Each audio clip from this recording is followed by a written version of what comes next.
Hello बच्चों, मैं DG Gupta rankers Educare की तरफ से आपकी आज की जो वीडियो है सॉलिड स्टेट का 4th लेक्चर। प्यारे बच्चों, हम लोग देख रहे थे पैकिंग इफिशिएंसी, जिसको हम लोग बोलते हैं दक्षता। तो चलते चलते हम लोग ये बता गए थे कि जो हमारा सिंपल क्यूबिक था 52.4%, 52.2 लगभग परसेंट था। उसके बाद एफसीसी के लिए 74% और जो बीसीसी था उसका हम लोग 68% पैकिंग इफिशिएंसी निकाले थे। तो बच्चों एक बार फिर से हम लास्ट क्लास को रिवाइज करते हुए आगे की तरफ बढ़ेंगे। ये हमारा है बच्चों काय केंद्रित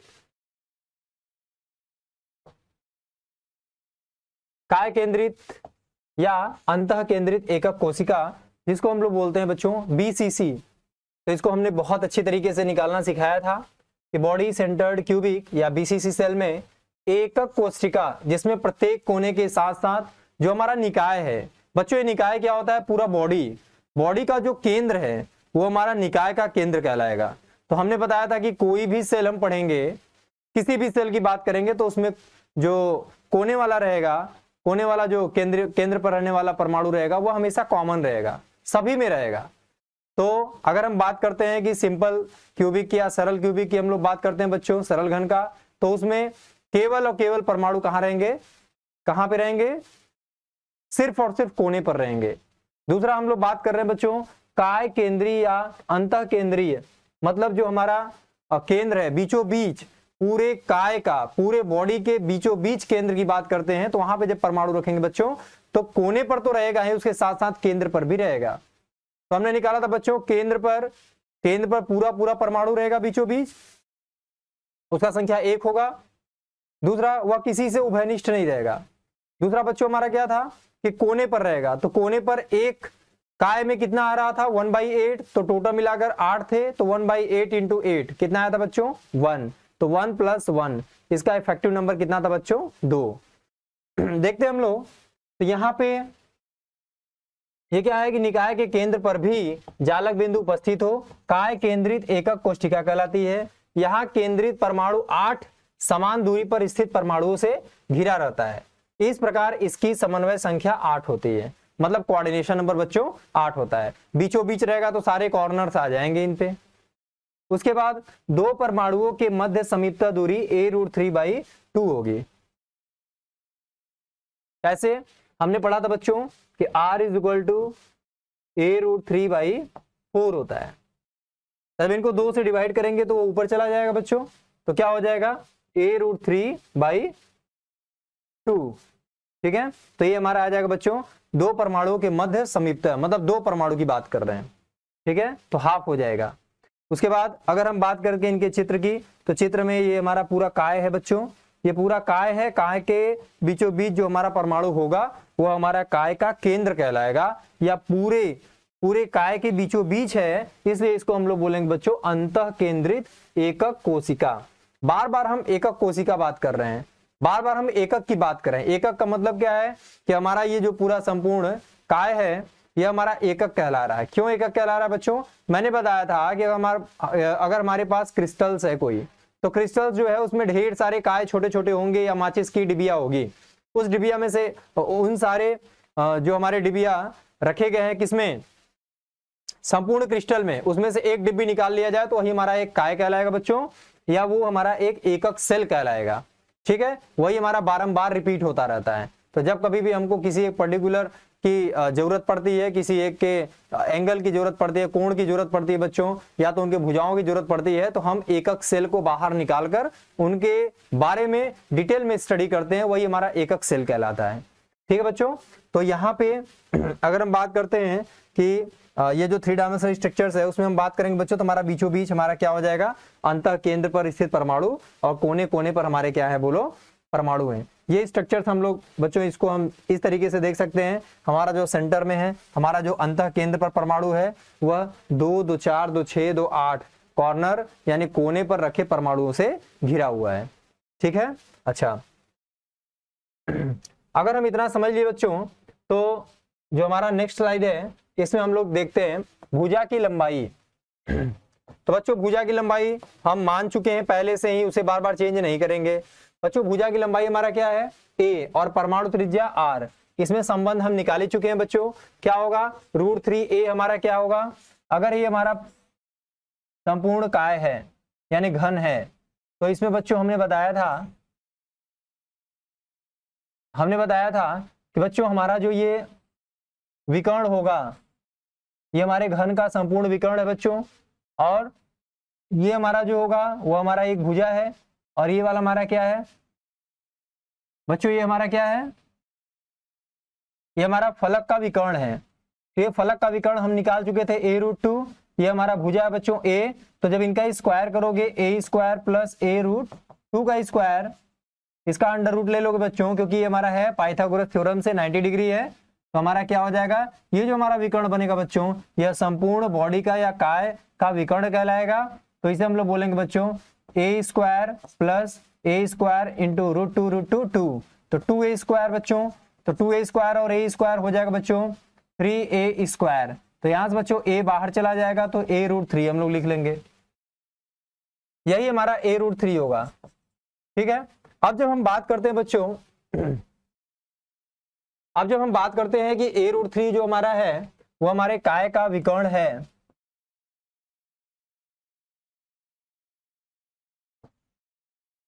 बच्चों हमारा जो काय का संपूर्ण काय का जो हमारा विकर्ण है वो हमारा क्या कहलाएगा, सपोज दैट यही हमारा, ये भी तो हमारा विकर्ण ही है। तो ये हमारा विकर्ण है बच्चों, ये हमारा a√3 है। तो इसमें कौन कौन से कोने पर कौन कौन से परमाणु इसमें हो सकते हैं बच्चों, तो एक तो हमारा बीचों बीच परमाणु रखा गया है, ये बीचों बीच हमारा परमाणु रखा गया है अंतः केंद्र पर, और ये कॉर्नर पर रखा गया बच्चों, और यहां पर भी कॉर्नर पर रखा गया है। तो बताओ ये पूरा ये हमारा केंद्र है, केंद्र से पेरीफेरी यानी परिधि के बीच में जो दूरी होती है उसे हम लोग त्रिज्या बोलते हैं। ये भी त्रिज्या r है, ये भी बच्चों r है, इधर r आया हुआ है, इधर r आया हुआ है, और इसकी जो लंबाई यानी भुजा, ये जो विकर्ण की लंबाई बच्चों a√3, तो a√3 में परमाणु के कितनी त्रिज्याएं शामिल हैं, 4, r r r r, मतलब बच्चों क्या हो गया 4r = a√3। तो बच्चों यहां से r = हम लिख सकते हैं a√3/4, a√3/4। ठीक है। तो बच्चों a√3/4 करेंगे हम, तो जब हम बोलेंगे कि नहीं हमको केवल दो परमाणु के बीच में हमको चाहिए कि कितनी दूरी होगी, तो हम दो परमाणु के बीच की दूरी करेंगे तो /2 हो जाएगा। तो हमारा बचेगा क्या बच्चों, 2 ऊपर चला जाएगा, तो यहाँ पे बचेगा a√3/2।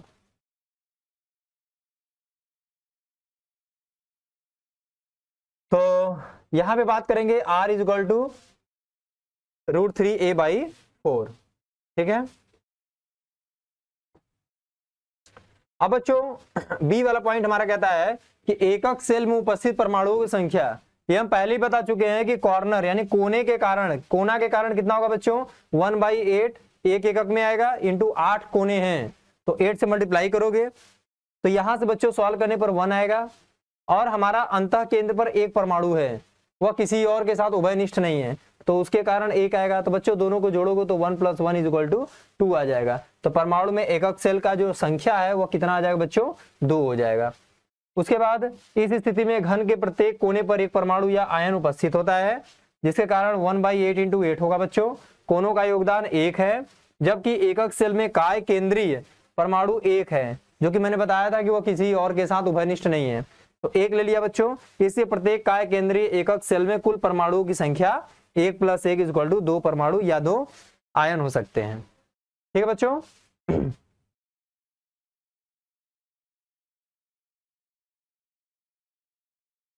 नेक्स्ट स्लाइड की बात करते हैं बच्चों। तो नेक्स्ट स्लाइड की बात करेंगे, तो इसमें अब हम बात करते हैं बच्चों, सी वाला हमारा पॉइंट है संकुलन क्षमता या पैकिंग इफिशियंसी। बताओ जरा पैकिंग इफिशियंसी कितना था। तो आप सबको मैंने बताया था कि हमारा जो सरल घन था उसका पैकिंग इफिशियंसी कितना था, या संकुलन क्षमता कितना था बच्चों, तो उसका आया हुआ था 52.24%। ठीक है। उसी तरीके से संकुलन क्षमता पैकिंग इफिशियंसी, उसी तरीके से बच्चों हमारा जो काय जो हमारा काय है यानी बीसीसी है, उसका पैकिंग एफिशिएंसी निकालते हैं बच्चों, तो n into 4/3 pi r cube, ये एक परमाणु का क्या है, आयतन है, और ये हमारा क्या है, संपूर्ण एकक सेल का आयतन। तो आयतन क्या होता है बच्चों, लंबाई गुणे चौड़ाई गुणे ऊंचाई। तो हमारी भुजाएं क्या है बच्चों, भुजा ए है तो ए का क्यूब हो जाएगा, और हमारा n क्या होता है, वो n क्या होता है, टोटल नंबर, कौन सा, जो अभी हम लोग निकाले हैं बच्चों। तो इसका आया था 2 आया था 4/3 पाई आर क्यूब। आर कितना बच्चों, रेडियस या त्रिज्या कितना है बच्चों, √3a/4, उसका होल क्यूब, आर का क्यूब मतलब √3a/4 का क्यूब। इसको सॉल्व करेंगे बच्चों तो √3 पाई/8, इसको सॉल्व करेंगे तो 0.68, या इसको हम लोग परसेंटेज पैकिंग एफिशिएंसी करेंगे बच्चों तो हमारा आ जाएगा 68%। यहाँ पे क्या है बच्चों, n = 2, r = √3a/4, और वॉल्यूम क्या हो जाएगा बच्चों, a क्यूब। ठीक है, अब हमने पहला पढ़ा था बच्चों सरल घन एकक कोष्ठिका।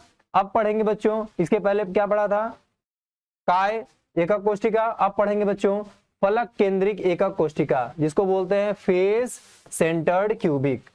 ठीक है, तो इसमें कहाँ होगा बच्चों, मैंने बताया था कि कोने पर रखा हुआ हर एक सेल वो कॉमन रहता है, सारे परमाणु कॉमन रहेंगे। तो यहां पर भी हम लोग फलक केंद्रिक एकक कोष्ठिका में भी सारे परमाणु कोने पर तो रहेंगे ही, उसके साथ साथ और भी कहां रहेंगे, कोने के साथ साथ और कहां रह सकते हैं, फलक पर रह सकते हैं। तो फलक मतलब फेस होता है बच्चों। तो इसमें देखो एकक कोष्ठिका जिसमें प्रत्येक कोने के साथ साथ प्रत्येक फलक के केंद्र पर भी जालक बिंदु उपस्थित हो। मतलब कोने के साथ साथ अगर प्रत्येक फलक के केंद्र पर भी जालक बिंदु उपस्थित हो तो फलक केंद्रित एकक कोष्ठिका कहलाती है। बहुत सिंपल है। इस स्थिति में एकक सेल के 8 कोने पर 8 परमाणु होते हैं बच्चों, तो बताओ उसका कितना होगा, तो 1/8 × 8, फिर से 1 आ गया, और फेस यानी फलक वाला कितना आप लोग निकाले थे, फलक में एक, मान लीजिए यहाँ पे एक परमाणु रखा गया बच्चों, इतना बड़ा सा एक परमाणु रखा गया है, ये परमाणु रखा गया है। अब ये परमाणु इस काय में रहने वाला, इस रूम में रहने वाला, इसको देखेगा तो इसको पूरा नहीं दिखेगा, केवल इतना ही दिखेगा। तो इस परमाणु को इस रूम में रहने वाला इधर से देख रहा है, और अगर इसके पीछे वाला रूम है, इसी परमाणु को वो भी देखेगा बच्चों, तो परमाणु की संख्या 1 है और देखने वाले 2 रूम में कॉमन है। इस परमाणु को देखने वाले 2 रूम के लोग भाग ले रहे हैं। तो एक रूम में कितना आएगा बच्चों, परमाणु की संख्या 1 है लेकिन रूम 2 शेयर है, तो 2 रूम में एक परमाणु यानी एक रूम में बच्चों 1/2 आएगा, और 1/2 सिर्फ एक फेस के कारण, एक फलक के कारण। तो कुल मिलाकर एक काय के एकक सेल में कुल कितने फलक होंगे, तो 6 फलक होते हैं। कैसे, 1 2 3 4 5 6, कुल मिलाकर बच्चों कितना हुआ, 6 फलक हुए, 6 फलक, 6 फलक हुए, एक हमारे साइड एक अपोजिट साइड, 2, एक ऊपर एक नीचे 4, और एक राइट साइड और एक लेफ्ट साइड, कुल मिलाकर 6 हो गए फलक। ठीक है, तो 6 फलक में एक के कारण, एक फलक के कारण 1/2, तो 6 फलक के कारण बच्चों 1/2 × 6 यानी 3 आएगा, 3। और कोने पर कितना था बच्चों, 1/8 × 8, 8 कॉर्नर थे, तो 1 और +3 कितना हुआ, 4। इसका n का वैल्यू बच्चों कितना हो जाएगा, 4। तो देखो यहाँ पे इस स्थिति में एकक सेल के 8 कोनों पर 8 परमाणु होते हैं, और 6 फलकों के केंद्र पर 6 परमाणु होते हैं। एक फलक के केंद्र पर उपस्थित परमाणु 2 घनों में उभयनिष्ठ, 2 घन में उभयनिष्ठ होते हैं। अगर परमाणु को अगर किसी फलक के केंद्र पर रख दिया जाए, और यह समान दूरी पर स्थित 12 बिंदुओं से घिरा रहता है, जिनकी दूरी फलक विकर्ण की आधी होती है। अतः समन्वय संख्या, कोऑर्डिनेशन नंबर इसका बच्चों हो जाएगा 12, और 2 समीपतम परमाणु के मध्य की दूरी a/√2 हो जाएगी। ये निकाल चुके हैं बच्चों हम, प्रीवियस वाले लेक्चर में आप लोग देखोगे तो यहाँ पे a/√2 कैसे आया था वो हम बता चुके थे। उसके बाद यहाँ बात करेंगे परमाणु कहाँ कहाँ हो सकता है बच्चों, तो फलक के केंद्र पर। एक देखो हमारा ये फलक है, ये फलक का केंद्र है। एक फलक बच्चों ये है हमारा दूसरा फलक, और एक हमारा बच्चों ये है 3, और एक बच्चों ये है हमारा 4, एक है हमारा ये वाला 5, और एक है हमारा ये वाला बच्चों 6, कुल मिलाकर 6 फलक है, इससे 6 केंद्र होंगे। और अगर हम बात करते हैं बच्चों इसके कोनों की, तो 1 2 3 4 5 6 7 और 1 8, मतलब 8 कोने हैं और 6 फलक है। 6 फलक पे 6 परमाणु बारी बारी से रख सकते हैं। एक परमाणु उभयनिष्ठ होता है किसी दूसरे घन से, इसलिए उनका कंट्रीब्यूशन 1/2 होता है। तो इस तरीके से हम देख सकते हैं बच्चों, मान लीजिए एक फेस हमने लिया,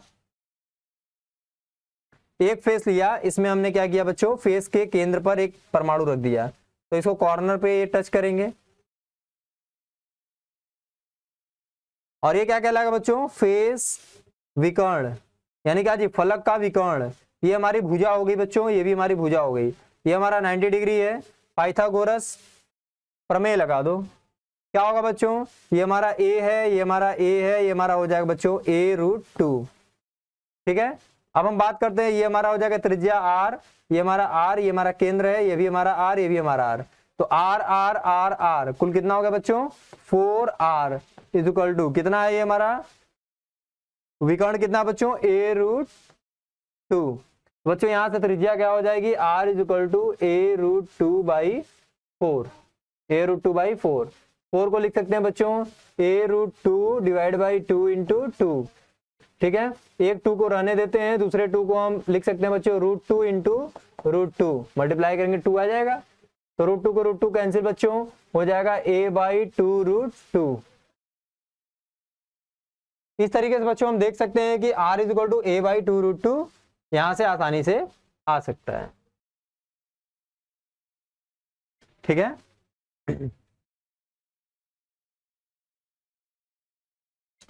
नेक्स्ट स्लाइड पे हम लोग देखते हैं बच्चों, हम बात करते हैं फेस क्यूबिक सेंटर्ड की। तो यहां पे दिखाई दे रहा है बच्चों, भुजा की लंबाई a और परमाणु त्रिज्या r में संबंध। तो ये एफसीसी में घन विकर्ण के अनुदिश सभी परमाणु एक दूसरे को स्पर्श करते हैं। विकर्ण की लंबाई बच्चों कितना होता है, a√2, तो 4r = √2a, r = √2a/4 या a/2√2। अभी हमने निकाला है बच्चों, आप भी आसानी से निकाल सकते हो। अब बच्चों है एकक सेल में उपस्थित परमाणु की संख्या। एकक सेल में उपस्थित परमाणु की संख्या कैसे निकालोगे, तो बच्चों कोनों पर तो होगा ही होगा, 1/8 × 8 और 1/2 एक फलक के कारण, तो 6 फलक है बच्चों, तो 6 से मल्टीप्लाई करेंगे तो 3 आएगा, तो 3 इसका और कोने के कारण 1 + 3 कितना हुआ, 4 परमाणु एकक सेल। यहाँ पे एकक सेल की संख्या कितनी आई, 4। सरल घन में कितना, सरल एकक सेल में कितना आया था बच्चों, 1, और काय केंद्र पे कितना आया था बच्चों, 2, और यहाँ फलक के केंद्र पे कितना आ रहा है, 4। इस बात को आपको याद रखना है।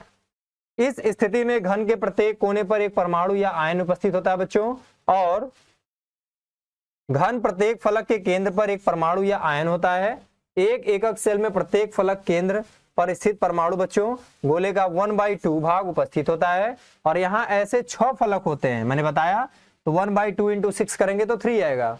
एक एकक सेल में 8 कोनों का कुल योगदान कितना होगा बच्चों, 1/8 × 8 = 1, जबकि 6 फलक के केंद्र पर उपस्थित परमाणुओं का योगदान कितना होगा, 1/2 × 6 = 3। अतः प्रत्येक एकक सेल में कुल परमाणु की संख्या कितनी हो जाएगी बच्चों, 4। इस चीज को आपको याद रखना होगा, और अगर आप ये याद रखते हैं तो आपके आगे आने वाले प्रॉब्लम में काफी कुछ सीखने को मिलेगा। अब हम बात करते हैं बच्चों सी वाला पॉइंट। तो सी पॉइंट की हम बात करेंगे,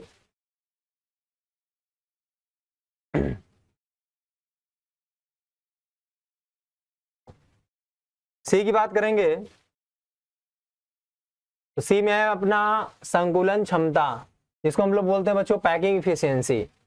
तो पैकिंग इफिशियंसी क्या होता है बच्चों, वही हुआ n × 4/3 πr³ divide by volume. तो यहाँ पे बच्चों n क्या होगा, 4। कैसे निकाले हैं, फेस के कारण 3 पे आया था, यानी फलक के कारण 3 आया था बच्चों, और कोने के कारण कितना आया था, 1 आया था। तो कितना हो जाएगा बच्चों, 3 और 1 4 हो जाएगा। यहाँ पे 4/3 पाई, r के जगह पे क्या लिखोगे बच्चों, a/2√2 का क्यूब, ठीक है।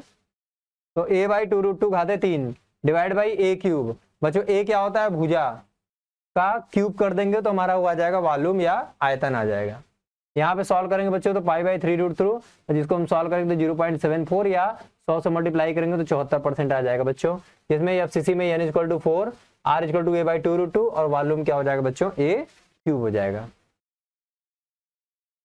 उसके बाद बच्चों देखेंगे यहाँ पे FCC में कुल आयतन 74% परमाणु द्वारा घिरा रहता है। अब हम अंतः केंद्रीय एकक कोशिका, end centred unit cell. End क्या होता है बच्चों, जब कभी भी हम किसी काय या एकक सेल की बात करते हैं तो एकक सेल में बच्चों क्या होता है कि उनका जो भुजा होता है उनका भी केंद्र होता है, जिसको हम लोग बोलते हैं अंतः केंद्रित एकक कोशिका, जिसको बोलते हैं end centred unit cell. End के अबाउट इंड, तो कैसे हम लोग समझेंगे इस चीज को, तो एकक कोशिका जिसमें प्रत्येक कोने के साथ साथ केवल एक विपरीत फलक, जैसे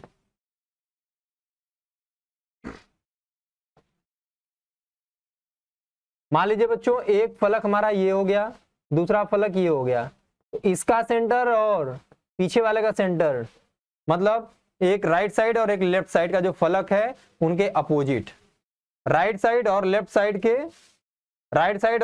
के अपोजिट जो फलक है उनका केंद्र, उसी को हम लोग बोल रहे हैं बच्चों अंतः केंद्रित एकक कोशिका। तो ये क्या कह रहा है, केवल एक विपरीत फलक युग्म के केंद्र बिंदुओं पर भी जालक बिंदु उपस्थित हों, अंतः केंद्रित एकक कोशिका कहलाती है। ठीक है, अच्छा नोट क्या है, इस प्रकार का अब्रेविज जालक केवल विषम लंबाक्ष तथा एकंताक्ष प्रकार की एकक कोशिकाओं में ही पाया जाता है। बच्चों ये प्रकार हम लोग 7 क्रिस्टल सिस्टम पढ़ रहे थे तो वहां पे हमने देखे थे 7 प्रकार के, जब 14 ब्रेविस लैटिस पढ़ रहे थे ना तो वहां पे आया था बच्चों कि 7 क्रिस्टल सिस्टम में कौन कौन सा था। आपको मैंने ट्रिक बताया था, क्या चीज, केमिस्ट्री, ऑर्गेनिक, टनाटन। ठीक है, बहुत ही बढ़िया। अब देखेंगे नेक्स्ट हमारा जो स्लाइड बच्चों, ये हमने पहले ही देख रखा था, आज हम फिर से आप लोगों का रिवीजन करवा रहे हैं बच्चों। इसमें क्या है बच्चों कि फलक युग्म केंद्र बिंदुओं पर जालक बिंदु उपस्थित हो, अंतः केंद्रित एकक कोशिका कहलाती है। पहले ही पढ़ चुके हैं। इस प्रकार का ब्रेवेज जालक केवल विषम लंबाक्ष तथा एकंताक्ष प्रकार की एकक कोशिकाओं में ही पाया जाता है। अब आ जाओ बच्चों, number of atom per unit cell in cubic close packing structures of atom. बच्चों एकक सेल में सरल घनीय, काय केंद्रीय घन BCC, इसको बोलेंगे बच्चों सिंपल क्यूबिक, फलक केंद्रीय घन FCC। क्यों पहले सरल घनीय पढ़ते हैं बच्चों, क्योंकि कोनों पर ये जो होते हैं ना, यह यहीं से शुरुआत हुआ था।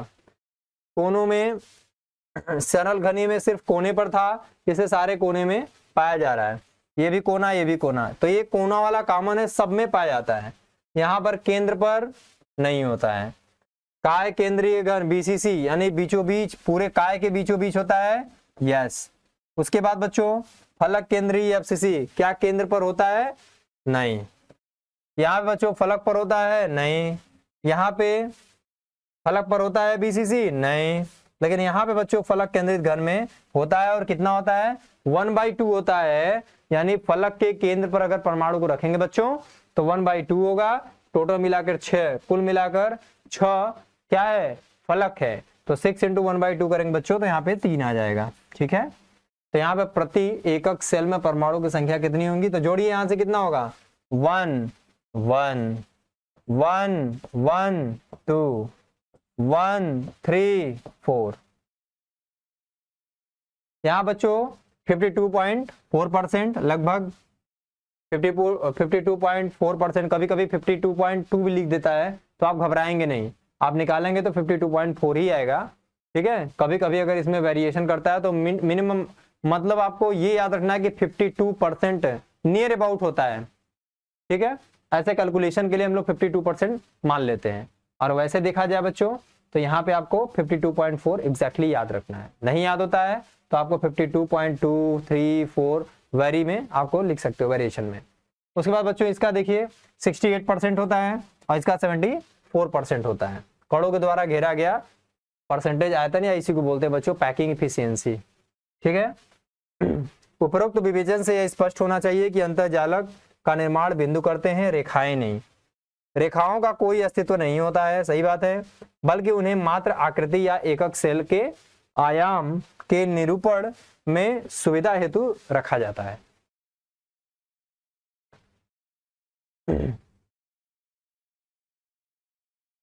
आगे बढ़ते हैं बच्चों नेक्स्ट स्लाइड की तरफ। तीसरा हमारा है बच्चों क्रिस्टल का घनत्व। घनत्व मतलब डेंसिटी ऑफ द क्रिस्टल। अब हम बात करते हैं, ये हमारा कंप्लीट खत्म हो गया बच्चों। कौन कौन सा हमने खत्म किया है? सरल, घनीय, दूसरा कौन सा था? काय केंद्रक, और तीसरा कौन सा था? फलक केंद्रक।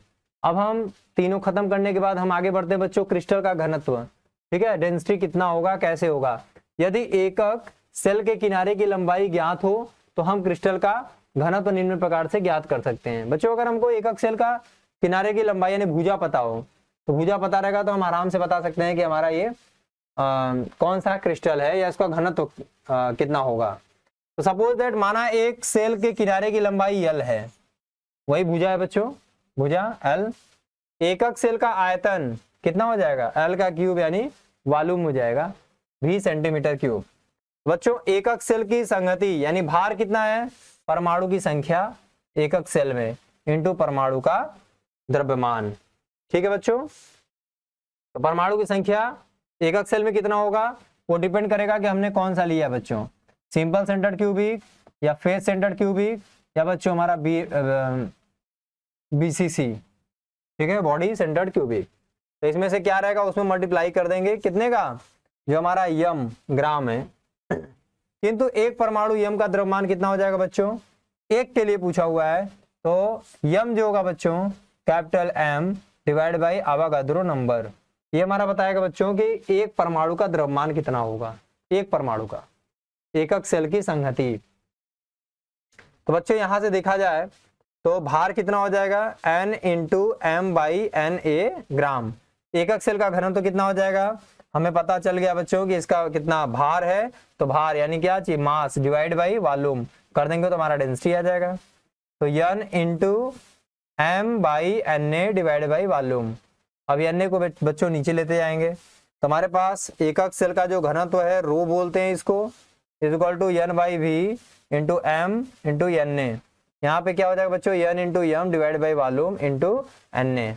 जो हमारा वॉल्यूम है बच्चों वो हमारा है भुजा, और भुजा का क्यूब हो जाएगा यहाँ पे ग्राम सेंटीमीटर और -3। ठीक है, ये डेंसिटी का फार्मूला है बच्चों, घनत्व का फार्मूला है, इसे आप याद रखोगे। इस पे डायरेक्ट कई बार क्वेश्चंस पूछे गए हैं। ठीक है,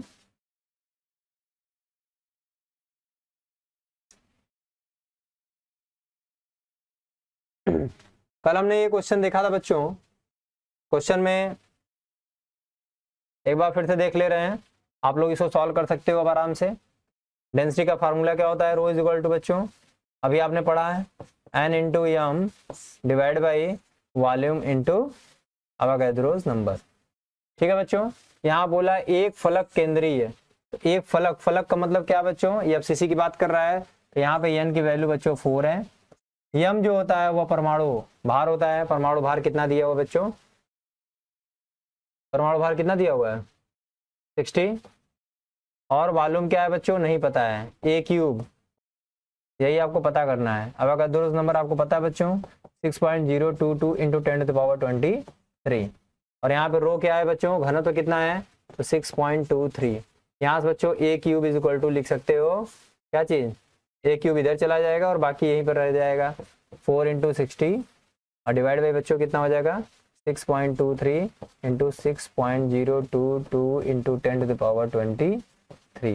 इसको सॉल्व करके आप यहाँ से बच्चों अंडर रूट क्यूब ले लोगे, तो यहाँ पे जो आएगा A क्यूब का यानी A का घन जो होगा वह रूट में ले लोगे, तो जो आएगा उसे हम बाहर निकाल लेंगे, ये हमारा आ जाएगा बच्चों भुजा की लंबाई।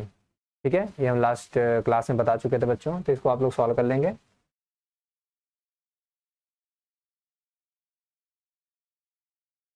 उसी तरीके से बच्चों एक क्वेश्चन दिया हुआ है कि KBr का घनत्व है, यहाँ पे घनत्व दिया हुआ है बच्चों,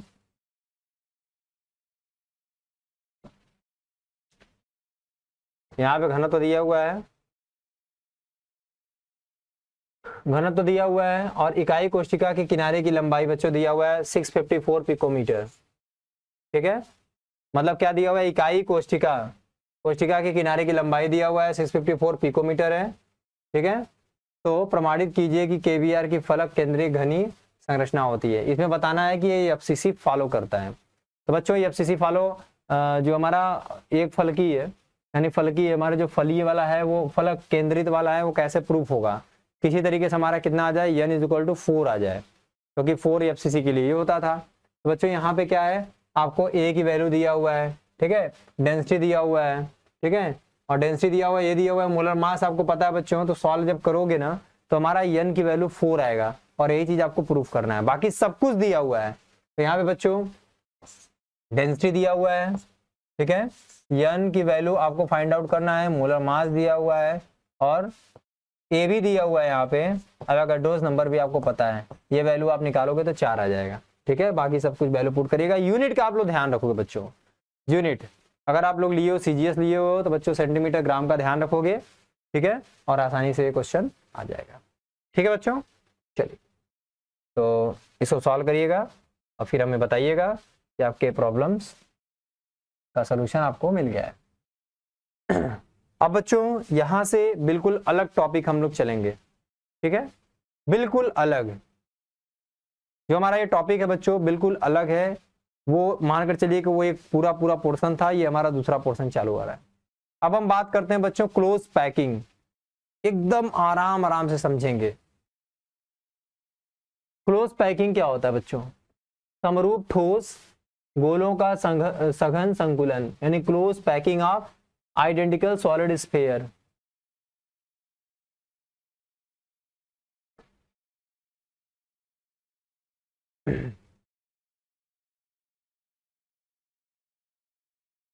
तो देखेंगे बच्चों,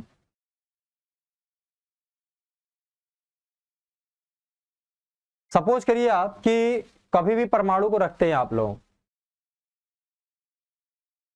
कभी भी परमाणु को रखते हैं, या तो उसके 2 डायमेंशन पे रखने की बात करते हैं या तो 3 डायमेंशन पे रखने की बात करते हैं, मतलब द्विमीय या त्रिविमीय। तो बच्चों एक बात बताओ, अगर हम द्विमीय रखते हैं तो क्या फर्क पड़ता है। जैसे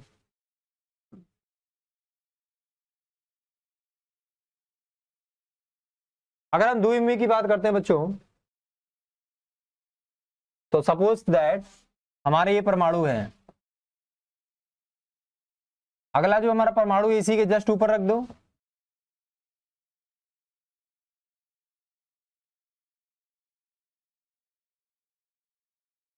इसी तरीके से रखते रखते चले जाओ। तो एक हमारा वाई एक्सिस पे मिल रहा है और एक हमारा एक्स एक्सिस पे मिल रहा है, ये ग्राफ। परमाणुओं का जो रखने का क्रम है बच्चों वो इसी तरीके से रख रहा है। करोगे क्या आप, किस तरीके से ये क्लोज्ड है, कितना इसमें वैकेंट स्पेस है, ये आपको देखना है। दूसरा,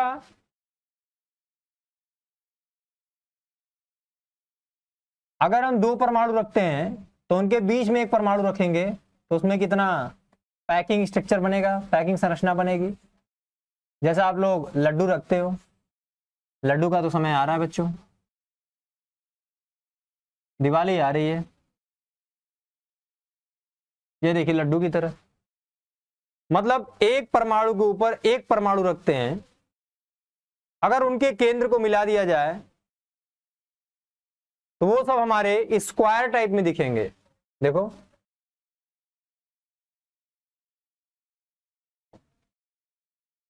देखो बच्चों, स्क्वायर टाइप में, यहां भी स्क्वायर दिख सकते हैं, लेकिन अब ये जो स्क्वायर बनाए हुए हैं इनके गड्ढे पर एक और एटम रख दिया जाए बच्चों, इनके गड्ढे पर, तो हमको इसका देखना होगा कि कितने परमाणु इस गड्ढे पर रखने वाले परमाणु को टच कर रहे हैं, स्पर्श कर रहे हैं। उसी तरीके से यहां पे देखा जाए, देखना ध्यान से,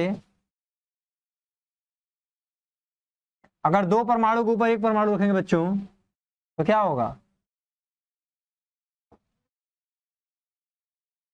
दो परमाणु के ऊपर, ये दो परमाणु के ऊपर एक परमाणु रख रहे हैं बच्चों, तो ये हमारा क्या हो जाएगा, 6 लोग इस परमाणु को टच कर रहे हैं। केंद्र में उपस्थित जो परमाणु उसको टच करने वाले, स्पर्श करने वाला 6 लोग हैं, इसलिए इसका कोऑर्डिनेशन नंबर 6 है। तो आज इसी पर हम लोग बात करेंगे।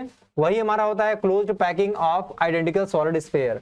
जब आइडेंटिकल एक तरह के परमाणु को या तो परमाणु के ऊपर परमाणु रखो या दो परमाणु के ऊपर एक परमाणु रखो, तो उससे जो हमारा बना हुआ ग्राफिकल पॉइंट होगा या ग्राफिकल हमारा जो स्ट्रक्चर बनेगा, चित्र बनेगा, उसमें हम देखेंगे कि या तो हमारे जो केंद्र में उपस्थित परमाणु है उसे 4 लोग टच करने वाले हैं या 6 लोग टच करने वाले, स्पर्श करने वाले हैं।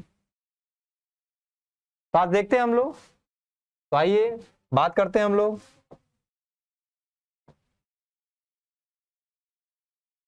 देखिए,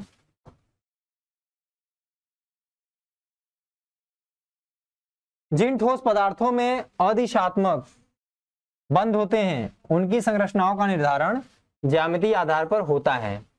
इस प्रकार के ठोस पदार्थों में यह पाया गया है कि इनकी न्यूनतम ऊर्जा संरचना वह होती है जिसमें प्रत्येक कण अधिकतम संभावित पड़ोसी कणों द्वारा घिरा रहता है।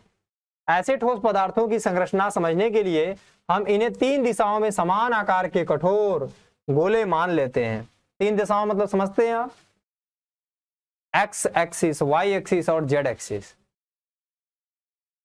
यद्यपि कठोर गोलों को व्यवस्थित करने के कई ढंग हैं, फिर भी वह व्यवस्था जिसमें अधिकतम उपलब्ध स्थान ग्रहित हो वह लाभप्रद होगी। इस सघनतम संकुल यानी क्लोजेस्ट पैकिंग, इसे हम क्या कहेंगे, क्लोजेस्ट पैकिंग। अब हम समान आकार के विभिन्न गोलों की विभिन्न व्यवस्थाओं पर विचार करते हैं। जब गोलों को एक समतल में संकुलित करते हैं तो वे निम्न 2 प्रकारों से व्यवस्थित हो सकते हैं। बच्चों, ये बातें आप लोग को समझ में आ गई। छोटी सी कहानी है। ये क्या कहानी है? इनके कहने का मतलब है कि जो कठोर जो परमाणु हैं उन्हें अरेंजमेंट करने का क्या तरीका होना चाहिए, वो कैसे रखे गए हैं। परमाणु के ऊपर परमाणु रखे गए हैं या 3 दशाओं में रखे गए हैं, परमाणु के ऊपर परमाणु या 2 परमाणु के बीच में परमाणु या 2 परमाणु के ऊपर 2 परमाणु, इस तरीके से रखे गए हैं। ठीक है बच्चों।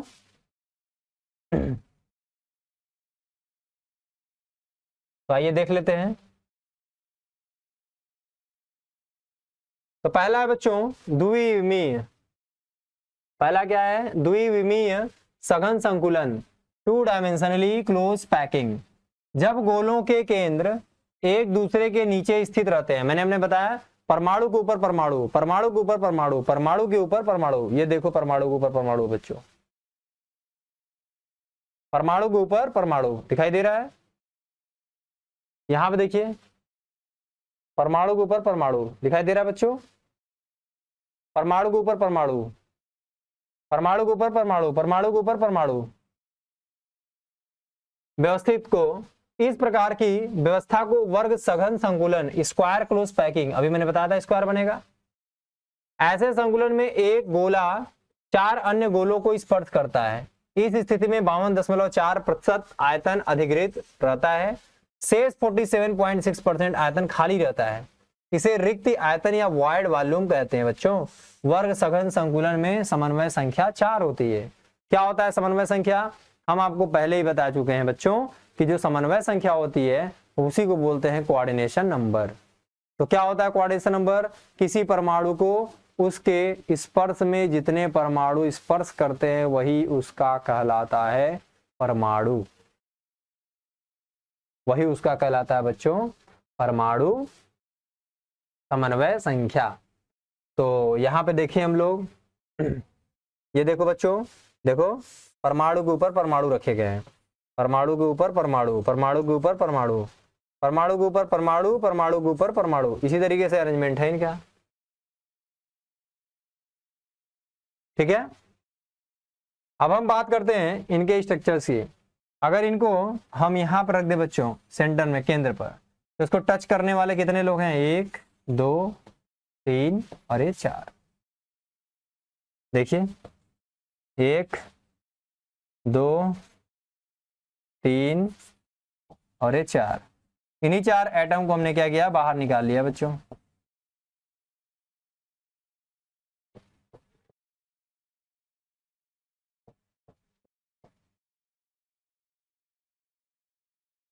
यही इसका हो जाएगा क्या चीज, समन्वय संख्या या कोऑर्डिनेशन नंबर। तो इस बीच वाले परमाणु को टच करने वाले कितने लोग हैं, 4, इसलिए इसका हो जाएगा समन्वय संख्या 4। आई होप कि आप लोगों को ये लेक्चर्स यहाँ तक का अभी तक क्लियर होगा, क्योंकि इसके आगे जैसे जैसे हम लोग आगे बढ़ेंगे वैसे वैसे लगेगा आपको कि हाँ कुछ गहराई तक हम लोग चलते जा रहे हैं और नई नई बातें सामने आ रही है। बच्चों नई बातें जरूर सामने आएंगी, लेकिन अगर इन सबको नहीं समझे रहोगे तो आगे आने वाले में जब त्रिविमीय संरचना के बारे में आप लोग स्टडी करोगे तो उस समय आप लोगों को प्रॉब्लम आ सकती है। तो आगे के जो लेक्चर्स होंगे या अभी जो हम आप लोगों को बताने वाले हैं उसमें अगर कुछ इस तरीके से अगर आप कॉन्सेप्ट को नहीं समझ पाओगे तो आगे त्रिविमीय स्ट्रक्चर्स में, त्रिविमीय संरचना में आप नहीं बता पाओगे कैसे क्या करना है। ठीक है बच्चों, तो यहाँ तक आप लोग को समझ में आया होगा बच्चों। तो इसके बाद हम लोग नेक्स्ट लेक्चर में जाने से पहले इसको हम लोग समझ लें, इसका जो दूसरी पंक्ति है उसको हम लोग कैसे कर सकते हैं। हमको बेसिकली देखना है कि कितने तरीके के इनकी व्यवस्था हो सकती है, कैसे व्यवस्थित हो सकते हैं। तो सेकंड है बच्चों, दूसरी पंक्ति के गोले इस प्रकार व्यवस्थित होते हैं कि वे पहली पंक्ति के गोलों के बीच में स्थित गर्तों, डिप्रेशन में व्यवस्थित रहते हैं। मैंने बताया ना लड्डू की तरह। तीसरी पंक्ति के गोले ऐसे ढंग से व्यवस्थित होते हैं कि वे पहली पंक्ति के ठीक नीचे रहते हैं। स्पष्ट है कि चौथी पंक्ति के गोले दूसरी पंक्ति के गोलों के नीचे और इसी तरह आगे व्यवस्थित होते जाएंगे। इस प्रकार के संकुलन को खड़भुजीय हेक्सागोनल संघनन संकुलन कहते हैं। इस स्थिति में बच्चों 60.4% आयतन ग्रहित और 39.6% आयतन रिक्त स्थान रहता है। इसलिए इस प्रकार का संकुलन वर्ग सघन संकुलन की अपेक्षा अधिक अस्थायी होता है। समझ में तो नहीं आया होगा। देखते हैं बच्चों, हमने बोला था कि हाँ 2 लड्डू रखो, 2 लड्डू के ऊपर मार्केट में चले जाओ, 1 लड्डू रख दो। देखो यहाँ पे 2 लड्डू है बच्चों, उसके ऊपर 1 लड्डू। अच्छा एक चीज और बता दूं, अगर यहाँ पे एक और लड्डू बना दो बच्चों, देखो बना दिया, ठीक है। तो ये देखो पहला और तीसरा एक जैसा है, दूसरा और चौथा एक जैसा है, मतलब ये रिपीट कर रहा है लेकिन अल्टरनेट। अगर इसको बच्चों हम लोग बोले ए, इसको बोले बी, तो वापस से इसको ए बोलना कोई गलत नहीं होगा, क्योंकि A B A B A B इसी तरीके से रिपीट हो रहा है अल्टरनेट करके। तो ए के नीचे बी, ए के ऊपर जो बी है वो नहीं आ रहा एग्जैक्ट, लेकिन जो उसके ऊपर वाला है जो थर्ड लाइन है वो एग्जैक्ट मैच कर रहा है। तो ए बी इसी तरीके से जिगजैग लाइक बनाते हुए चलता है। और यही कारण है कि यहाँ पे जो बनता है स्ट्रक्चर बच्चों वो स्क्वायर न बनकर वो क्या बनता है, हेक्सागोनल, या इसे बोलते हैं खड़ चक्रीय। ठीक है बच्चों, या इसे बोलते हैं खड़भुजीय क्या चीज, सघन संकुलन। ठीक है, तो बहुत ही प्यारा स्ट्रक्चर है बच्चों, इसको देख सकते हो आप लोग कि जितने भी एटम है वो हेक्सागोनल स्ट्रक्चर्स बना रहे हैं। अगर इसी को हम लोग इस बॉल के रूप में देखें तो ये हमारा ये 3 डायमेंशनल स्ट्रक्चर बच्चों ऐसे ही दिखेगा। देखो कितना प्यारा दिख रहा है, देखो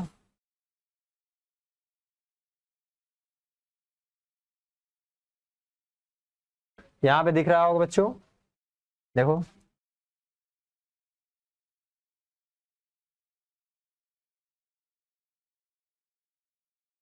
ये हमारा खड़भुजीय संरचना बन गया है। ठीक है, तो खड़भुजीय सघन संकुलन का ये स्ट्रक्चर है। कब, द्विविमीय अभी हम देख रहे हैं बच्चों, जब परमाणु के ऊपर परमाणु रख रहे हैं, लेकिन रखने का 2 क्रम है, या तो परमाणु के ऊपर परमाणु या 2 परमाणुओं के गर्त में तीसरा परमाणु रख देते हैं।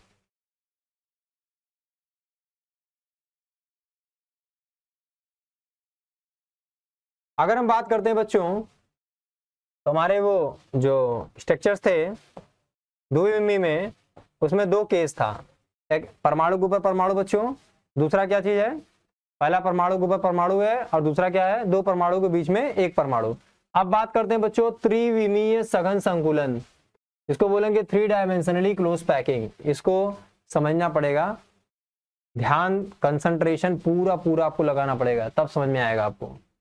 तो गोलों के संकुलन की एक संभव व्यवस्था है जिसे काय केंद्रीय घनीय यानी बीसीसी व्यवस्था कहते हैं बच्चों। ऐसी व्यवस्था वर्ग सघन संकुल में देखी जा सकती है। बीसीसी व्यवस्था में दूसरी परत के गोले पहली परत में अवकाशों यानी गड्ढों या रिक्तियों पर रहते हैं, अतः दूसरी परत का प्रत्येक गोला पहली परत के 4 गोलों को स्पर्श करता है। अब तीसरी परत के गोले पहली परत के गोलों के ठीक चारों ओर रहते हैं। इस प्रकार दूसरी परत का प्रत्येक गोला 8 गोलों यानी 4 गोलों में पहली और 4 गोले तीसरी परत को स्पर्श करता है। इसलिए बीसीसी संरचना में हर एक गोले की समन्वय संख्या 8 होती है। गोले संपूर्ण आयतन का 68% स्थान ग्रहण करते हैं और 32% स्थान खाली होता है। समझ में तो कुछ नहीं आया होगा, कोई बात नहीं, सीखते हैं और पूरी दुगनी शक्ति लगाकर सीखते हैं बच्चों, और बहुत आसानी से बहुत मजा आने वाला है। ये देखो 3 डायमेंशन की बात करते हैं बच्चों, तो 3 डायमेंशन में हमारे 3 एक्सिस दिखेंगे, एक्स, वाई और जेड। ठीक है, जैसा अगर हम बोले हमारा क्या है, एक्स एक्सिस एक्स है, अगर हम बोले कि हमारा क्या है, वाई एक्सिस है, ऐसे वाई एक्सिस है, तो हमारा जो तीसरा वाला होगा परपेंडिकुलर होगा एक्स और वाई की, वो हमारा जेड होगा। ठीक है बच्चों, ये देखो ये एक हमारा है एक्स एक्सिस, ये हमारा है वाई एक्सिस, ये एक्स एक्सिस वाई एक्सिस, और बच्चों यहाँ से जो हमारा आएगा वो परपेंडिकुलर, वो क्या है, जेड एक्सिस। ठीक है, तो बच्चों अगर यहाँ पे हम बात करेंगे बीसीसी टाइप स्ट्रक्चर्स, इनको अगर यहाँ समझने की कोशिश किया जाए तो पहले तो ये बोल रहा है, पहले हिसाब किताब हम किसका रखेंगे, द्विमीय का, स्क्वायर वाले का। स्क्वायर कहता है कि बच्चों एटम के ऊपर एटम रखना है। देखो एटम के ऊपर एटम रखना है,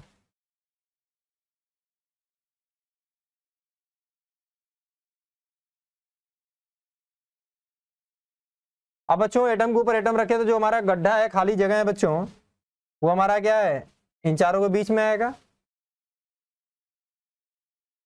ठीक है, ध्यान से देखिएगा, एक हमारा ये एक्स एक्सिस है बच्चों, ये हमारा वाई एक्सिस है। अब इनके गड्ढे पर एक और लेयर बनाता हुआ चला जा रहा है, मतलब ये जो बोर्ड का प्लेन है इसमें 2 एक्सिस है, एक्स एक्सिस और वाई एक्सिस। अब इनके ऊपर जो लेयर बन रही है वो हमारा जेड एक्सिस है। तो जेड एक्सिस क्या है, इन चारों कॉर्नर, ये जो चारों परमाणु रखे गए बच्चों, उनके गर्त में, उनके खाली जगह में ये अगला वाला जो लेयर लगा रहे हैं वो हमारा क्या है, वो अगला वाला परमाणु है। तो अगर हम बोल दें ये ए है, ये बी है, ये ए है, ये बी वाला जो होगा ना, इन चारों के गड्ढे पर रखा जाएगा। तो इसलिए देखिए जो बाद में रखा जा रहा है, इनको ये जो चारों बाद में रखे गए बच्चों,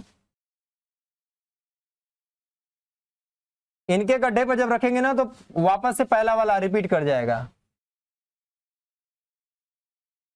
अगर इनके गड्ढे पर रखेंगे तो वापस से जो पहला वाला लेयर था वो रिपीट कर जाएगा। वही हम आपको बता रहे हैं कि 3 डायमेंशनल स्ट्रक्चर में पॉसिबिलिटी होती है। पहला पॉसिबिलिटी क्या बना है, जब हम परमाणु के ऊपर परमाणु रखें, लेकिन तो परमाणु के ऊपर परमाणु रखते चले आएंगे तो उनका जो गड्ढा होगा, उस गड्ढे पर जब हम दूसरी वाली लेयर रखेंगे तो क्या होगा, वो हमारा पहला वाला लेयर बनेगा बच्चों, पहला वाला लेयर। ठीक है, तो आई थिंक ये चीज बहुत ही अच्छे से आप लोग समझ गए होंगे कि मैं बताना क्या चाह रहा हूं। उसी तरीके से बच्चों अगर हम बात करते हैं खड़भुजीय सघन संकुलन में 2 प्रकार की रिक्तियां वायर्स होती हैं, जिन्हें सुविधा के लिए 2 समुच्चयों बी एवं सी में बांटा गया है। सी अंकित स्थान वक्र त्रिकोणीय अवकाश होते हैं, जिनकी नोकें टिप्स ऊपर की दिशा में रहती हैं, जबकि बी अंकित नोकें नीचे की ओर होती हैं। अब हम गोलों को तीसरे आयाम व्यवस्थित करते हैं, जिसमें द्वितीय सघन संकुलित पर खड़भुजीय सघन संकुलन बी प्रथम गर्त ए पर रखी गई है। दूसरी परत के गोले बी या सी के अंकित स्थानों पर रखे जा सकते हैं। यहाँ ध्यान देने योग्य यह है कि दोनों प्रकार की रिक्तियों पर अर्थात बी और सी गोले रखना संभव नहीं है। इस प्रकार आधी रिक्तियों को दूसरी पंक्ति अधिग्रहित नहीं करती है, दूसरी पंक्ति में भी बी प्रकार की रिक्तियां होती हैं। कहने का मतलब क्या बच्चों, अभी हम क्या कर रहे थे कि परमाणु को परमाणु के ऊपर रख रहे थे, तो उनका जो गर्त बनता था उसके ऊपर तीसरी लेयर रख रहे थे। ठीक है, तो द्विमीय में हम लोग क्या देख रहे थे, परमाणु के ऊपर परमाणु, परमाणु के ऊपर परमाणु। फिर दूसरा केस क्या देखे द्विमीय में, 2 मतलब लड्डू वाला, 2 मिठाई, 2 परमाणु के बीच में 1 परमाणु। ठीक। फिर हम त्रिविमी देखे, त्रिविमी में हमने क्या देखा, परमाणु के ऊपर परमाणु, उनके गड्ढे पर एक नया लेयर। अब त्रिविमी फिर से दिख रहे हैं, तो उसमें हम लोग खड़भुजीय सघन संकुलन में दो प्रकार के वायर देख रहे हैं बच्चों। एक ऊपर की तरफ चोंच बना हुआ है, एक नीचे की तरफ चोंच बना हुआ है, बिक्स जिसको बोलते हैं चोंच। दो कैसे,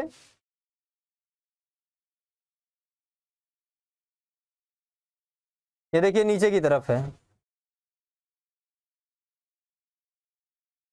ये ऊपर की तरफ है चोंच, फिर नीचे की तरफ है, फिर ऊपर की तरफ है, फिर नीचे की तरफ है, फिर ऊपर की तरफ है। इसी तरीके से रिपीटेड होगा, नीचे ऊपर नीचे ऊपर नीचे ऊपर, up down up down up down.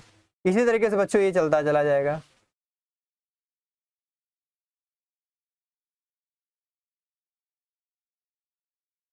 इसी तरीके से चलता जाएगा। तो इस बार हमने क्या किया है कि दो परमाणु के बीच में बच्चों एक परमाणु रख दिया, ये लड्डू वाला शेप है, यही जो हेक्सागोन बना है बच्चों, यही जो हेक्सागोन बना हुआ है बच्चों, ठीक है। अब देखो, तो यहां पे जो बच्चों पहला वाला जो ये गड्ढा है, ये जो पहला वाला गड्ढा है, इसके ऊपर परमाणु रख सकते हैं। यहां देखिए रखे हैं, यहां वाले गड्ढे पर रखेंगे बच्चों परमाणु, रख दिया है।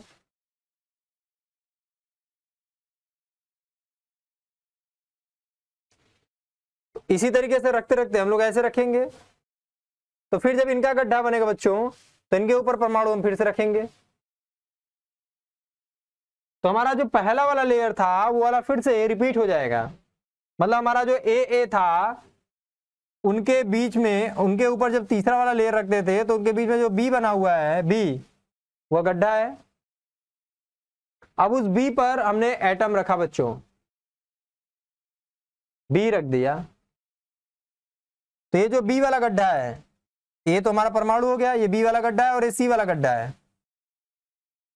तो बी वाला गड्ढा और सी वाला गड्ढा, बी सी, ये सी वाला गड्ढा है, उसी लेयर में सी वाला, उसी लेयर में सी वाला। तो सी यहां पे है बच्चों, सी यहां पे है, सी यहां पे है और सी यहां पे है।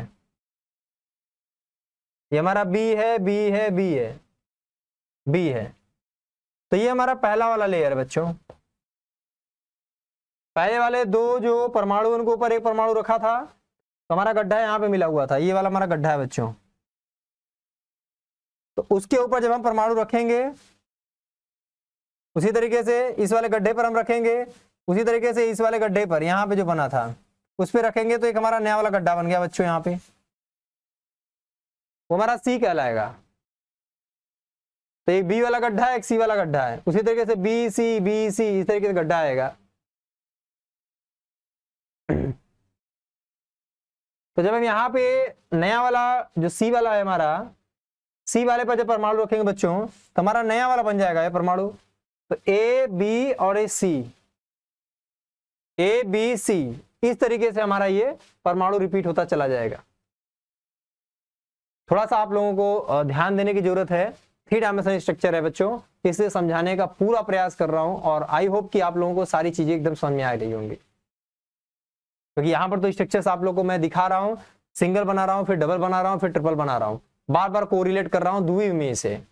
ऐसा इसलिए बच्चों क्योंकि यह टफ है, इस क्लोज पैकिंग को समझना थोड़ा सा टफ है, लेकिन समझना नामुमकिन नहीं है, बहुत ईजी है। जैसे आप लोग को बता रहा हूं द्विविमीय से कैसे त्रिविमीय कन्वर्ट करना है, माइंड में आपको केवल द्विविमीय रखना है बच्चों। 2 केस रखना है, परमाणु के ऊपर परमाणु या 2 परमाणु के बीच में एक परमाणु, उतने से आपका काम हो जाएगा बच्चों। ठीक है।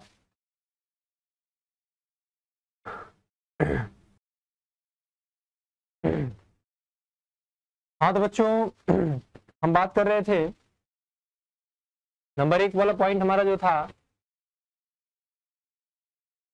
वो था एक विधि में तीसरी परत सी जो था कि गोले दूसरी परत बी पर इस तरह से रखे होते हैं कि वे प्रथम ए के अनाधिकृत अवकाशों के ऊपर स्थित रहते हैं, और इसी तरीके से हम लोग ए बी सी इसी तरीके से बारंबार रिपीट होते जाते हैं।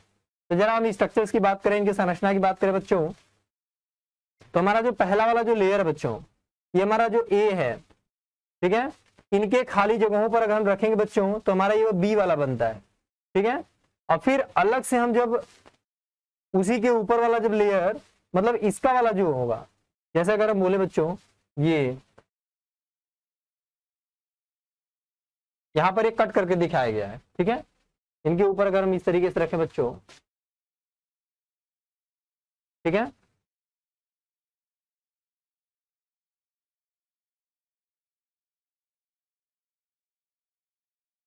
ये भी हमारा द्विविमीय वाला है।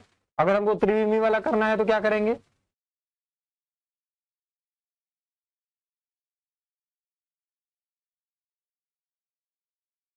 ठीक है, ये हमारा पहला लेयर था, ये हमारा पहला लेयर था, ये द्विविमीय वाला था, जो लड्डू वाला हमने एग्जांपल दिया था। उसके ऊपर जब हमने रखा था बच्चों तो ये ए बी हो गया। अब इनके गड्ढे पर जब हमने रखा बच्चों तो हमारा ये तीसरा वाला लेयर बन गया। तो यहाँ पे हमने देखा कि ए हमारा पहला वाला है, उनके ऊपर जो हमने रखा वो बीच वाला हो गया, बी हो गया, और सी वाला वही वाला, ये जो सी वाला है वह जो दूसरा वाला लेयर बना हुआ है बी वाला बच्चों, उनके गड्ढों पर यानी गर्तों पर रखा गया है। तो हमारा नया वाला परमाणु बन के तैयार हो गया। लेकिन ये जो सी वाला है बच्चों, जब उन परमाणुओं को एक साथ रख दिया गया किनके बी के गड्ढों पे, तो जो हमारा नया वाला बना वो हमारा ए की तरह रिपीट होने लगा, मतलब फिर से उसी परमाणु के ऊपर एग्जैक्टली आने लगा। और जब एग्जैक्टली आने लगेगा तो हम देखेंगे क्या कि ए वाला सबसे अलग, बी वाला उससे अलग, सी वाला सबसे अलग, और जो ए वाला है वह फिर से वापस से वही पहला यानी तीसरा वाला, चौथा वाला और ये पहला वाला फिर से एक लेयर आने लगा, मतलब A layer, B layer, C layer. फिर अगला वाला जो चौथा वाला करेंगे वह ए के ऊपर रिपीट होने लगेगा, इसीलिए बच्चों इसका नाम दिया जाता है A B C, A B C. तो ये कंटिन्यू होता रहता है बच्चों। तो एबीसी और क्यूबिक क्लोज पैकिंग या सीसीपी ऑफ स्फीयर बोलते हैं। यहाँ पर भी आप लोग देखोगे 3 डायमेंशनल स्ट्रक्चर्स में यहाँ पर 3 एटम रखे गए बच्चों। तो 3 देखो यहाँ पे ऐसे रखे गए त्रिभुज की तरह, ऊपर वाला, फिर यहाँ पे देखो नीचे वाला, ठीक है। तो जब एटम के ऊपर एटम रखते हैं तो हमारा ये ऊपर वाला त्रिभुज और ये नीचे वाला त्रिभुज, इस तरीके से ये हमारा बनता जाता है। और जब बन जाएगा तो बच्चों बार बार वही चीज रिपीट होने लगता है, तो जो स्ट्रक्चर हमारा बन के तैयार होगा वो हमारा एबीसी बनता चला जाएगा।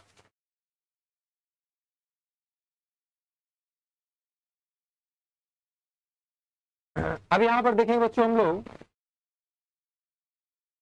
दूसरी विधि में क्या हो सकता है कि तीसरी परत के गोले दूसरे परत के अवकाशों पर इस तरह व्यवस्थित रहते हैं कि वे पहली परत के अवकाशों के ठीक ऊपर रहते हैं। दूसरे शब्दों में हम कह सकते हैं कि तीसरी परत पहली जैसी हो जाती है। यदि यह व्यवस्था असीमित रूप से उसी क्रम में चलती रहती है तो उसे बोलते हैं बच्चों ए बी, ठीक है। इस प्रकार की व्यवस्था खड़भुजी सघन संकुल यानी HCP यानी हेक्सागोनल क्लोज पैकिंग समिति का निरूपण करती है। इसका अर्थ यह होता है कि संपूर्ण संरचना में केवल एक समिति का 6 गुना अक्ष है, अर्थात क्रिस्टल को कोण 60 डिग्री पर घुमाने पर एक जैसी आकृति दिखलाई देगी। जैसे ये वाला तो अभी हमने बता दिया बच्चों। यहाँ पे ये जो हमारा पहला वाला लेयर था ए, उसके ऊपर उनके गड्ढे पर रखने पर बी वाला बन गया, और फिर वही उनके गड्ढों पर जब हम परमाणु को रखते हैं तो बच्चों ये हमारा फिर से ए वाला रिपीट कर जाता है। इसलिए ए ऐसे जिगजैग लाइक स्ट्रक्चर बनता है इस तरीके से, ठीक है। और 6 फोल्ड एक्सिस, ये जो 6 फोल्ड एक्सिस कर रहे हैं बच्चों वो इसी फोल्ड की बात कर रहे हैं। 6 फोल्ड एक्सिस हम लोग बोल रहे हैं इसको। दूसरा हमारा जो coordination number HCP and CCP structures के लिए है वो कैसे है बच्चों, 6 तो उसी लेयर में आ जाएगा, देखो 6 उसी लेयर में। और जब नीचे वाला परमाणु है उनके ऊपर 2 परमाणु आएंगे, यानी उल्टा वाला चोंच की बात कर रहे हैं। उल्टा वाला चोंच ऐसे ऐसे, मतलब ये जो 2 गड्ढे बने 2 होंगे, 2 परमाणु रखे होंगे, उनके नीचे वाले गड्ढे पर ये होगा। इसका उल्टा 2 परमाणु है उनके ऊपर वाले गड्ढे पर बच्चों ये है। तो 3 3 6 और 6 12, 6 तो हो गया बीच वाला, और इनके गड्ढे पर जब ये रखे जाएंगे तो 3 आ जाएंगे, 6 3 9, और फिर इनके गड्ढे पर जो नीचे से रखे जाएंगे वो 3 नीचे आ गया, तो 6 3 9 3 12, समन्वय संख्या 12, ठीक है।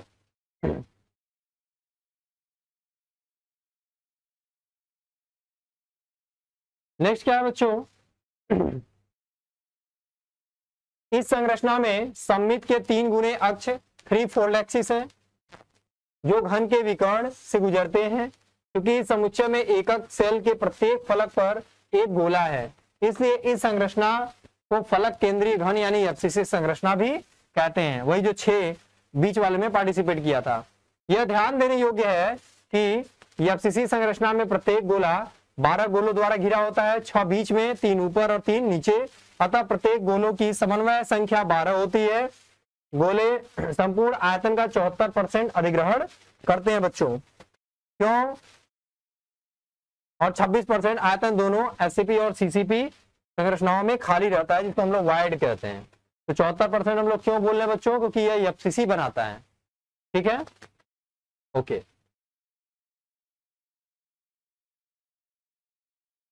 नेक्स्ट है आपका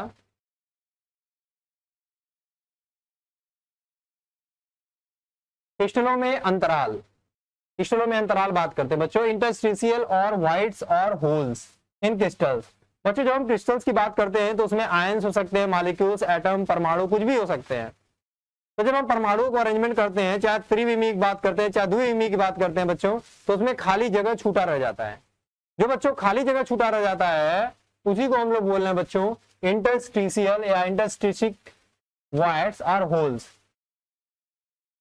बच्चों यद्यपि क्रिस्टल सघन संकुलित होते हैं, मतलब बहुत पास पास होते हैं, फिर भी गोलों के बीच में कुछ ना कुछ खाली स्थान बच जाता है। इसे अंतराल या अवकाश या अंतराली स्थल या छेद या खाली स्थान या रिक्तिकाएं कहते हैं। ये निम्न 2 प्रकार की होती है। एक चतुष्फलकीय अंतराल बच्चों, एक होता है हेक्सागोनल। ठीक है, तो पहले चतुष्फलकीय देखें बच्चों, टेट्राहेड्रल, इंटरस्टिशियल।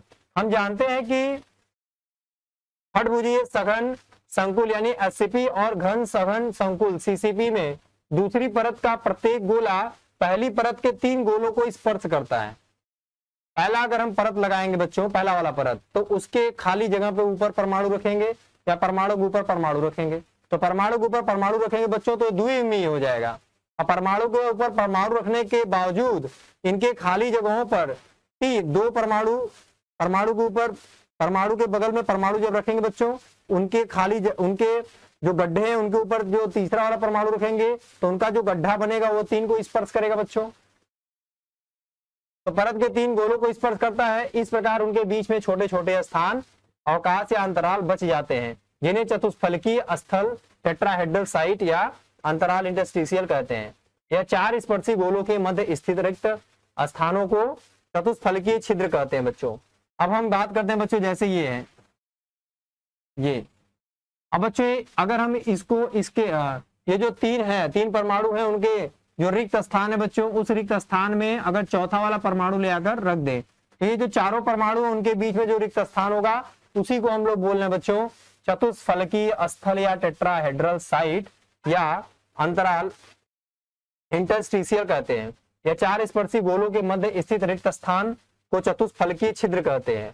क्योंकि एक गोला निचली परत में 3 गोलों और ऊपरी परत में 3 गोलों को स्पर्श करता है, इसलिए एक गोले के साथ 2 चतुष्फलकीय स्थल होते हैं।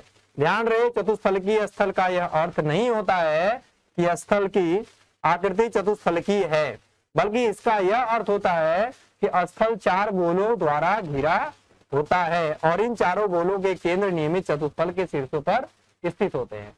मतलब कि अगर 3 परमाणु बच्चों नीचे हैं तो उनके ऊपर उनके गड्ढे पर जब चौथा परमाणु रखेंगे तो उनके बीच में जो रिक्त स्थान होगा बच्चों वह 4 परमाणुओं के बीच में जो खाली जगह होता है, खाली रिक्त स्थान होता है, उसी को हम लोग बोल रहे हैं चतुष्फलकीय रिक्तिका या चतुष्फलकीय छिद्र या चतुष्फलकीय स्थान या स्थल।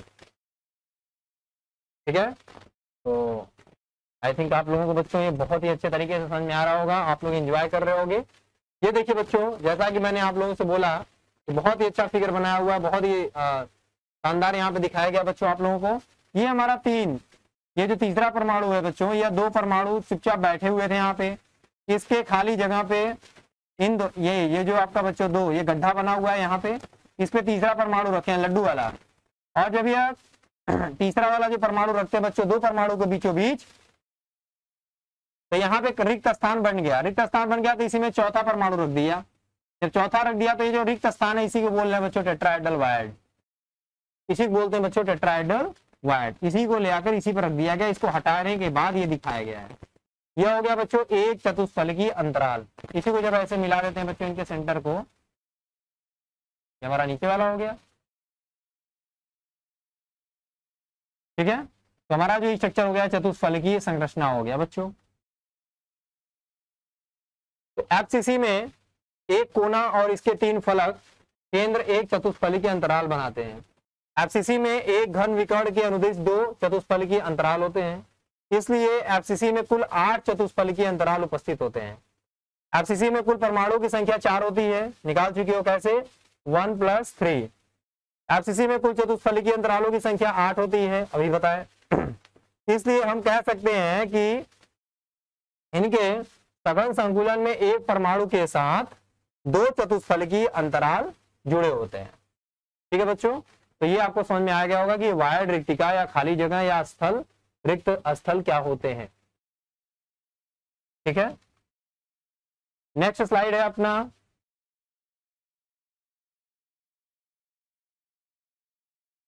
नेक्स्ट स्लाइड बच्चों अष्टफलकीय अंतराल, ऑक्टाहेड्रल इंटरस्टिशियल। तो षटफलकीय सघन संकुल या सीपी और घन सघन मतलब सीसीपी एक दूसरे प्रकार का अंतराल या स्थल भी बनाते हैं, जिसे अष्टफलकीय स्थल या अंतराल कहते हैं।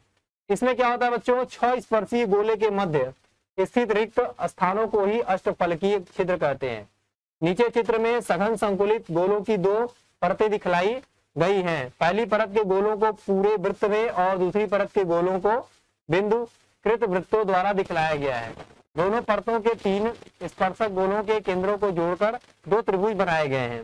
इन त्रिभुजों के शीर्ष विपरीत दिशाओं में हैं। इन त्रिभुज को एक दूसरे पर अध्यारोपित सुपर इम्पोसिबल करके एक अष्टफलकीय स्थान बनाया गया है। ध्यान रहे कि अष्टफलकीय स्थल का अर्थ यह नहीं है कि छिद्र या स्थल की आकृति अष्टफलकीय है, अपितु इसका यह अर्थ है कि यह स्थल अष्टफलकीय रूप से व्यवस्थित 6 निकटतम पड़ोसी चालक बिंदुओं द्वारा घिरा है। बच्चों इसका मतलब क्या हुआ, इसका मतलब ये हुआ, हम इसको डायग्राम से समझ सकते हैं। देखिए घबराना नहीं है, इस फिगर से बहुत ही आसान तरीके से आप लोग देख सकते हो। देखो बच्चों हुआ क्या है, इसको हम लोग यहां पे ले रहे हैं।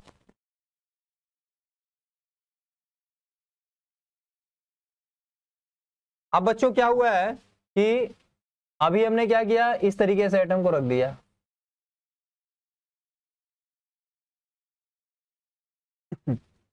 इस तरीके से परमाणुओं को हमने रख दिया। तो यहां पे जो देख रहे हो बच्चों येलो वाला, तो अगर हम देखें यहाँ पे ये हमारा शीर्ष हो गया, नीचे की तरफ शीर्ष है, नीचे की तरफ। येलो वाले की बात कर रहे हैं, ब्लू वाले की बात करेंगे तो ऊपर की तरफ शीर्ष है। ये देखो यहां बन गया। तो एक हमारा नीचे की तरफ शीर्ष है, एक हमारा ऊपर की तरफ शीर्ष है, इस तरीके से। मतलब इनके अगर हमारे पास दो ब्लू वाले परमाणु हैं तो उनके ऊपर एक तीसरा वाला जब परमाणु रखेंगे बच्चों तो ये वाला हमारा गड्ढा बन जाएगा, ठीक है। फिर अलग से ये भी किसी और के गड्ढे से बन के मिलकर बने हुए, ये भी किसी और के गड्ढे से, ये भी नीचे वाले गड्ढे से मिलकर बने होंगे। जब उन परमाणु को रखा जाएगा बच्चों तो इनमें कुल मिलाकर 6 परमाणु इस गड्ढे को ढके हुए हैं। 6 परमाणु, इसीलिए इसको बोले बच्चों अष्टफलकीय अंतराल। 6 परमाणु यहां पे इस रिक्तिका को बना रहे हैं। अब इस गड्ढे पर एक एटम परमाणु रख दो बच्चों बीचों बीच, एक ऊपर और एक नीचे, हो गया। तो बच्चों कैसे हुआ, 3 ऊपर की तरफ शीर्ष होने वाला और नीचे की तरफ 3 6 हो गए। इस गड्ढे पर रख दोगे एक ऊपर और एक नीचे, तो बच्चों यहाँ पे हम कह सकते हैं ये स्ट्रक्चर आपको दिख रहा होगा, ये जो खाली जगह बना हुआ है, ये खाली जगह बना हुआ, इसीलिए हम लोग बोल रहे हैं इसको ऑक्टाहेड्रल वायड। ये हम स्ट्रक्चर अभी आपको बता ही चुके हैं कैसे ये बना हुआ है स्ट्रक्चर, इसे बोलेंगे अष्टफलकीय संरचना। अब देखो यहाँ पे एफसीसी में 6 फलक केंद्र एक अष्टफलकीय अंतराल बनाते हैं। यहाँ पे देखिए स्ट्रक्चर्स, ये वाला है आपका अष्टफलकीय अंतराल भुजा पर अष्टफलकीय अंतराल का 1/4 भाग प्रत्येक भुजा पर प्राप्त होता है। ठीक है, देखो यहाँ पे 4 आ रहे हैं बच्चों, 1 2 3 4 आते हैं। किसी का भी ले लें हम लोग, यहाँ पे भी ले सकते हैं, किसी का भी ले लें, जो एड्ज लेंथ इसको बोलते हैं। यहाँ पे अष्टफलकीय अंतराल केंद्र पर दिखाई दे रहे हैं। ठीक है, तो इस तरीके से कोई भी भुजा रहता है उसका जो केंद्र रहता है वो हमारा अष्टफलकीय अंतराल बनाता है, या अष्टफलकीय अंतराल का 1/4 भाग प्रत्येक भुजा पर प्राप्त होता है, जिसको हम लोग बोलते हैं बच्चों एड्ज लेंथ, या भुजा के केंद्र पर उपस्थित परमाणु होता है। तो आई होप कि आप लोगों को बच्चों ये लेक्चर बहुत ही इंजॉयफुल लगा होगा, बहुत ही मजेदार लगा होगा। अब हम नेक्स्ट लेक्चर में जब आएंगे बच्चों तो इनको देखते हुए आगे की तरफ बढ़ेंगे। तो आप लोग अपने साथ ये जो नोट्स आप लोग रखे हुए होंगे, लिख रहे होगे, साथ साथ उन सबको रिवीजन करके आओगे, ताकि आप लोग अपने अपने प्रॉब्लम्स को यहाँ पर पूछ सको और ज्यादा अच्छे और बेहतर तरीके से आप लोग इनको समझ सको। बच्चों मिलते हैं आगे आने वाले लेक्चर्स में। आगे आने वाला लेक्चर्स बहुत ही अच्छा खास होने वाला बच्चों। तो अगला लेक्चर जो भी होगा बच्चों, लेक्चर नंबर 5, वह आप लोग मत छोड़िएगा, क्योंकि आगे आने वाले जो लेक्चर्स हैं वह काफ़ी एग्जाम के व्यू से बहुत इंपॉर्टेंट है। उन सब में आप लोगों को समझना है, देखना है, और किस तरीके से क्वेश्चंस बनाने हैं उस पर भी हम लोग प्रैक्टिस करेंगे। ओके बच्चों, तो आज के लिए इतना ही। Thank you so much.